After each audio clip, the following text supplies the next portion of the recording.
In today's video, I'm going to show you how you can upload a video on Google Drive and share this link. First, I'm going to Google Drive, just click new icon. Then if you want to create a new file, just click this icon, new file.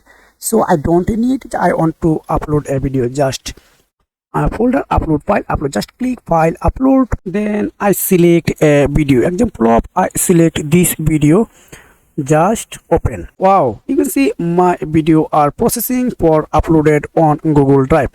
So I need to wait a few seconds for processing.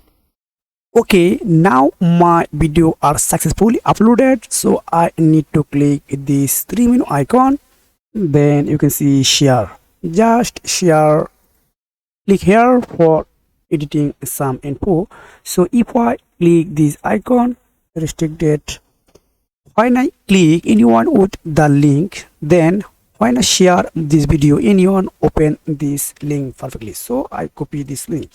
Now this link I will share anyone, any friends, and any others way. This doesn't matter, and this link work properly. So example of I am going to another window, then just paste this link, then just okay. You can see my video are successfully run.